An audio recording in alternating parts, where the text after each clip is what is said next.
os mistérios. Nesse vídeo nós vamos falar sobre os agroglifos, que são criados por tecnologia extraterrestre, muito mais avançada que a nossa, mas que os governos, e principalmente os militares, que querem que não acreditemos em alienígenas, para não causar pânico e eles também poderem secretamente capturar essas naves e fazer engenharia reversa. Então, o que nós vemos nesse vídeo, esse vídeo é um vídeo extremamente raro, mostrando como as naves alienígenas, sondas alienígenas, esferas alienígenas, conseguem com a força magnética fazer os desenhos de forma muito rápida. Mostraremos evidências dessas naves, dessas esferas alienígenas capturadas, comprovando que essas esferas, o aparecimento delas é mais comum do que imaginamos. A seguir, veremos um vídeo de pessoas criando agroglifos para poder dar uma explicação mais palatável e realista, mas embora eles tentam causar esta desinformação, a vegetação fica totalmente irregular, como nesta imagem. Já o agroglifo real, além dele ser uniforme, ele sempre é feito em um único padrão, em um único sentido, ou seja, as plantas são dobradas sempre em um mesmo sentido, e elas não quebram. Quando um humano faz, além de ficar totalmente irregular, o caule das plantas ficam quebradas. Já em um fenômeno real, as plantas simplesmente envergam em 90 graus, como se fosse uma força magnética, sem quebrá-las. Um humano não tem como fazer isso. Vejam nessa imagem o agroglifo feito por humanos. Ele é totalmente irregular, não tem proporção, não tem matemática e não tem precisão geométrica. Já os agroglifos reais, todos eles têm. Como também já causaram acidentes graves, iremos ver um acidente causado com a Esquadrilha da Fumaça no Brasil, o qual uma dessas esferas acaba esbarrando em um avião super tucano, causando um sério acidente. Esse agroglifo, por exemplo, de um alienígena com algum código, foi deixado em uma plantação. Ele tem tamanhos proporcionais gigantescos e são só vistos somente pelo ar. Segundo testemunhas, esse agroglifo foi feito em uma noite onde as pessoas locais viram luzes. No dia seguinte já estava construído esse agroglifo gigantesco. Agora vocês verão outros agroglifos gigantescos e vocês percebam a qualidade, a matemática e os padrões encontrados. Todos esses foram muito estudados. Esses agroglifos são fantásticos, a sua matemática, o seu desenho, os detalhes. Não tem como um humano fazer isso na proporção, ainda mais conforme testemunhas, a maior parte delas falam que encontram barulhos e luzes. Geralmente eles são feitos de noite e quando é no dia seguinte, esses padrões aparecem. Sendo que, conforme o vídeo que eu mostrei inicialmente para vocês, mostra que são sondas alienígenas, esferas alienígenas que conseguem fazer, com alguma inteligência artificial que elas possuem e algum magnetismo que elas têm, elas conseguem torcer as plantações. Então, na verdade, isso aí, como as linhas de Nazca, no Peru, são comunicações que eles pretendem fazer com a gente para nos chamar a atenção de que existe algo mais.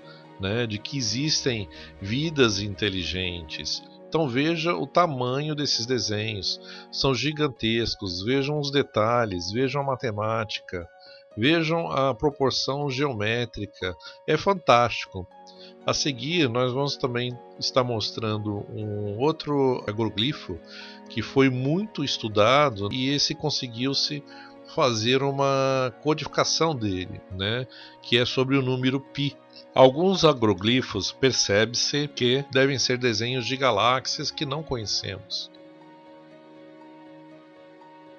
Esse desenho, por exemplo, ele parece o de Nazca no Peru. É muito parecido esse pássaro. Que só é visto a uma distância grande da plantação, em altura. Agroglifos de proporções muito grandes. Este agroglifo, por exemplo, possui muitos detalhes e é muito complexo. É impossível de um humano ter feito esse agroglifo. Esses outros também, além de possuírem uma matemática e uma precisão perfeita, são muito complexos e de grande proporção. Chegam até vários metros de comprimento. Vários cientistas e ufólogos têm estudado esses agroglifos e têm constatado e descobertos algumas coisas bem interessantes. Por exemplo, o Gevaer, um dos maiores ufólogos brasileiros, ele detectou que geralmente os agroglifos que possuem um ponto central, ele detectou uma energia pulsante como se fosse um coração. Dentro dessa energia muito forte e pulsante, ele colocou celulares no local em regiões que não tinham estações de celulares próximas. A cidade não tinha celulares, estações, radiobase celular. E por incrível que pareça, os seus celulares começaram a funcionar. Então parece que no centro desses agroglifos reais existia uma forma de energia pulsante que vai se esvaecendo com o tempo. Então isso é muito interessante. Muitos estudos continuam sendo feitos, inclusive de solo. Nós vamos ver um pouco mais para frente essas imagens de testes que são feitas desses agroglifos, né, onde pega-se análises de solo, análises das plantas, e geralmente onde esses agroglifos são feitos não nasce mais a vegetação de forma correta, porque alguma forma de energia que foi usada acaba inibindo o crescimento das plantas aonde foi feito o agroglifo. Também um efeito muito estudado e muito estranho, que ainda não descobriram o que é. Agora vamos mostrar um padrão matemático incrível neste agroglifo, que foi um dos mais estudados. Em inglês, os agroglifos são chamados de Corp Circles, sendo este relatado em 2008 na Inglaterra, na região de Barbury Castle, em que o astrofísico aposentado Mike Reed estudou. Ele mostra um número empírico π, o que é muito interessante. E o tamanho da proporção dele é gigantesca. Ele chega a ter até 150 metros de comprimento. O que é o π? O π é um número empírico, né? Onde ele determina o tamanho de uma circunferência em relação ao seu diâmetro. E ele equivale a 3,1592653. O dia escrito em inglês 3, 14, 15 a 9, 26 e 53 significa que ele bate com o mesmo número do π e é chamado de o dia do π, ou P-Day. Agora vamos decodificar o Crop Circle. Como ele representa o π? Vocês podem ver que a partir do centro ele tem várias ranhuras, como se fosse uma engrenagem. E tem um ponto, né? Nós vamos ver o que significa cada raio dessas engrenagens aí. Cada raiozinho, desde que parece uma engrenagem, ele corresponde a um ângulo. Então, se nós formos traçar vários raios a partir dele, a gente começa a dividir ou subdividir esse círculo em vários pedaços com ângulos iguais, dividindo a circunferência de forma perfeita, né, em ângulos iguais entre elas, entre cada pedaço. Cada pedaço tem aí o mesmo ângulo e tem um número associado correspondendo a esse ângulo, né? Nós vamos ver que ele corresponde matematicamente ao π. É muito interessante. Então vamos lá. Para conseguirmos fazer a análise do π, está ainda faltando traçar mais uma linha reta nessa circunferência, dividindo em vários pedaços como se fossem vários pedaços de pizzas. E agora nós vamos contar e começar a contar o número π. Então vejam que tem 3 pedaços de pizza inicialmente aqui, 1, 2 e 3.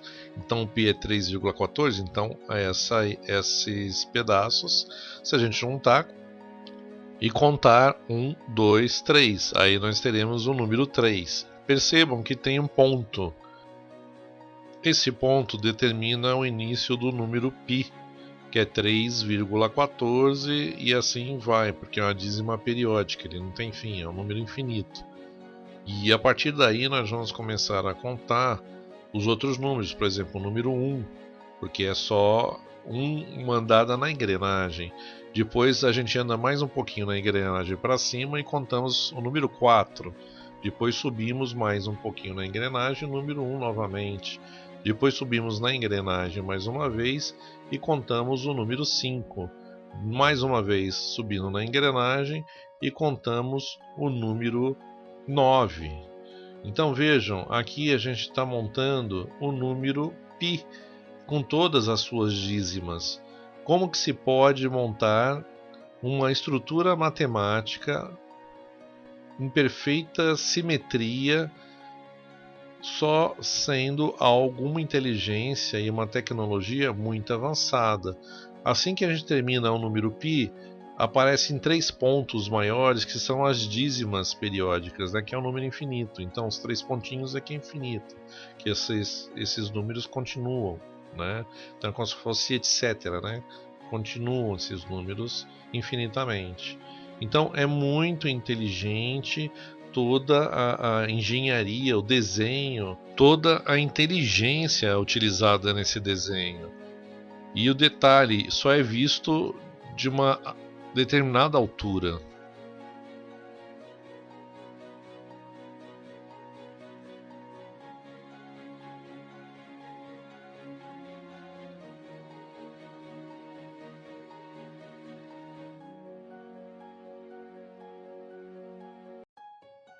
O fólogo Gevaer que vimos na imagem detectou que dentro dos crop circles ou agroglifos existe uma energia pulsante em que ela emana desse centro desse agroglifo, né?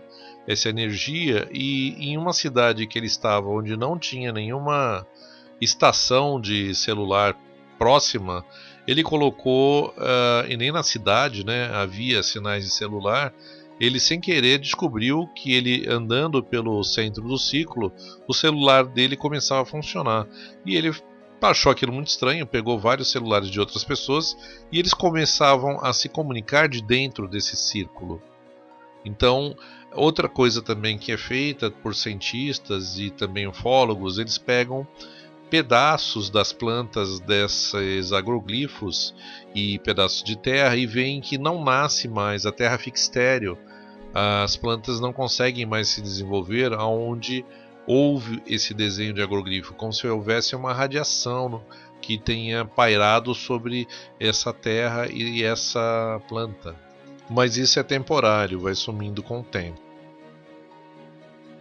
Como prova, no Vietnã, como prova dessas esferas, no Vietnã, várias testemunhas relataram movimentos estranhos de esferas no ar, voando para lá e para cá sem qualquer aerodinâmica, sendo que pressionou a todos. E essas bolas, de repente, que estavam voando de forma aleatória e de forma não aerodinâmica, muito estranho, acabaram caindo em terra e os militares recuperaram essas bolas. Depois elas sumiram e nunca mais falaram sobre elas, ou seja, os militares pegaram para fazer uma engenharia reversa, tentar estudar do que se tratam essas bolas. Então aqui a gente apresenta vários relatos de jornais na época falando sobre o ocorrido. E já nos Estados Unidos, na Flórida, ocorreu também um incêndio muito grande, de grandes proporções, próximo de uma fazenda. E esse caso foi muito relatado nos Estados Unidos. Essa família, depois que foi ver que morava próximo aí do incêndio, né? Ela foi ver o que tinha acontecido para ter tido um incêndio ali numa época que não poderia ter. E encontraram uma bola metálica no solo. Segundo eles, tinham visto, além do incêndio, antes de ocorrer o incêndio, tinham visto várias esferas no ar, né? Várias luzes também e barulhos, e depois disso um estrondo e um incêndio. Essa esfera é conhecida como a esfera de Betz. Essa esfera é muito estranha, porque, segundo as testemunhas das pessoas que estavam com essa esfera, né, durante o período que estavam com essa esfera de repente ela começava a seguir as pessoas e voltava. Como também ela reagia a sinais sonoros, como o de violão, e também causava muita estranheza, porque ela começava a vibrar. Segundo testemunhas, várias pessoas foram até essa família ver essa esfera de perto, mas depois sumiu também. Acredita-se que o exército americano tomou ela para eles e fez com que eles não falassem mais sobre esse caso, porque essa esfera ela sumiu. Uma outra prova bem clara dessas esferas ocorreu na cidade de Santos, no litoral de São Paulo. A Força Aérea e a Esquadrilha da Fumaça estavam fazendo um show aéreo. Em uma das últimas manobras, o capitão Barreto fez um voo para cima e de repente a asa direita se desprende, matando uma criança em solo que assistia ao show. O piloto consegue evitar o pior e jogar o avião em direção ao mar e se ejeta a poucos segundos da colisão. Os peritos da aeronáutica não sabem o que aconteceu, pois os aviões são reforçados para suportar manobras desse tipo, e no momento que a asa se soltou, o capitão Barreto estava começando a subir e a pressão na asa era de apenas 3 vezes a força da gravidade. E o Tucano suporta até 11 vezes. Isso nunca aconteceu em mais de 44 anos da Esquadrilha da Fumaça. Agora reparem, 5 segundos antes do acidente, um objeto voador não identificado em forma de esfera metálica passa pelo Tucano em altíssima velocidade, na mesma asa que se desprendeu. Será que esta esfera modificou as características da asa do avião? Segundo cálculos, a velocidade deste objeto estava a velocidade de 5 vezes a velocidade do avião, em torno de 1.200 a 1.500 km por hora. E esse objeto não é nada aerodinâmico. Como é que ele conseguia voar, ainda mais numa velocidade extrema como essa? Agora nós veremos também em outros vídeos a prova dessas esferas seguindo outros aviões, como um Concorde, que anda na velocidade do som, acima da velocidade do som. E esse objeto ele consegue acompanhar completamente. Como também nessa parada de helicópteros no México, onde no desfile militar, né, onde vários helicópteros estão voando ao mesmo tempo, eles são seguidos por um objeto também esférico e metálico. Outra prova também mostra outros aviões sendo seguidos também por objetos esféricos em altíssimas velocidades ou às vezes em baixas velocidades. Isso comprova que é uma coisa recorrente essas esferas. Obrigado por assistir mais esse vídeo, dê o seu joinha, se inscreva no canal. Muito obrigado.